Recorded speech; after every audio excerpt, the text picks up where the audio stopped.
Hey, Berkeley Public Health community. It's Che Abram, your Chief of Diversity, Equity, Inclusion, and Belonging. And I promised all of you that I would do some updates while I'm reading All About Love by Bell Hooks this month. And while I'm further ahead in the book, I'm on pages 4, 5, and 6. And I'm just going to read to you half of page 4 through 5 and 6 because I felt like it's so profound and I've read it a lot to several different people. And then I'll kind of discuss what comes up for me as I read this section.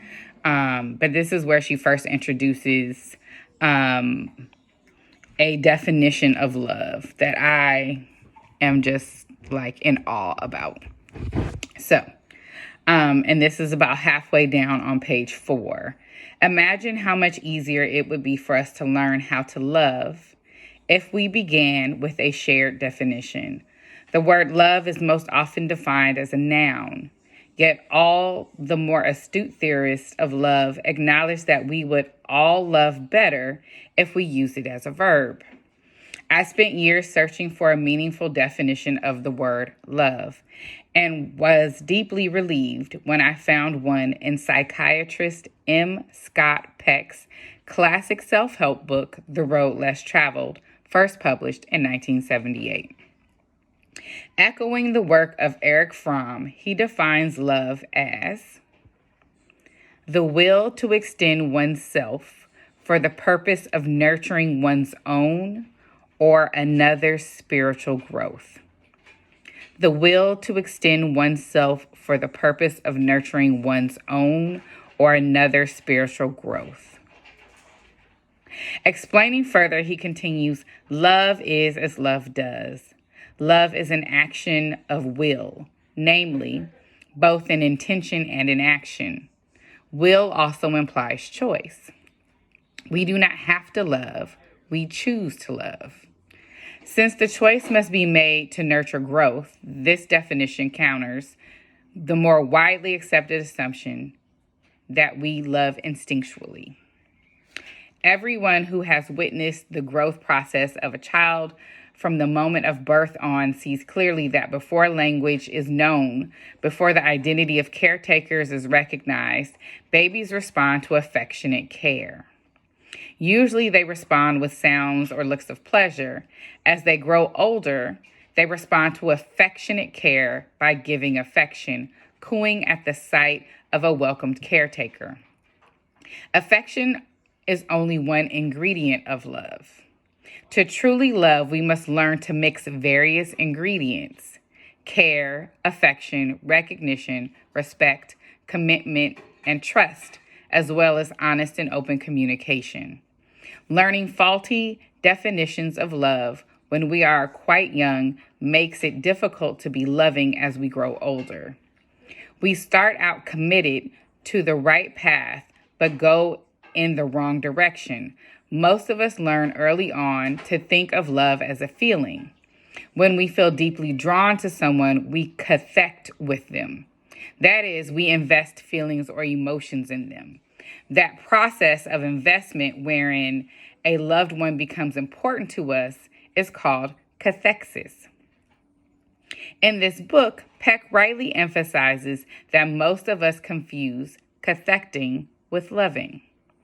We all know how often individuals feel connected to someone through the process of cathecting, insist that they love the other person if they are hurting or neglecting them. Since their feeling is that of cathexis, they insist that what they feel is love. So I'll read that last part again. We all know how often individuals feeling connected to someone through the process of cathecting insist that they love the other person even if they are hurting or neglecting them. Since their feeling is that of cathexis, they insist that what they are feeling is love. So that was the first part. Mind you, that was pages 4, all of page 5, and 3 lines at the top of page 6. That blew my mind. Because the definition of love is like so, to me, it feels so natural. Because I feel like when I love people, including all of you, I am working to nurture your spiritual growth, to nurture you to become whoever it is you need to be, right? That's a lot of what I say in Beloved Community and all of my statements. And then to realize that cathexis is not what I thought of as love. Investing feelings and emotions into someone is not love. That is an interesting concept, especially as I think about it in relation to my role as the chief diversity person. Because what I want is for everybody to love each other, to nurture each other so that we all grow. But what I feel like happens is a lot of us either do or don't invest feelings and emotions into it. And love is a choice. And so I'm just thinking of when I'm doing this work for diversity, equity, inclusion, belonging, justice, anti-racism, I'm constantly trying to figure out how to help folks build in those ingredients of love and how they move and act and breathe around these concepts of inclusive behaviors, right? Those, what did she say? Loving is a mixing pot. And I wish I could show you guys. I had the moment to show you guys this this collage I did a few years ago that kind of resonates with me with this. But to truly love, we must learn to mix various ingredients: care, affection, recognition, respect, commitment, and trust, as well as honest and open communication.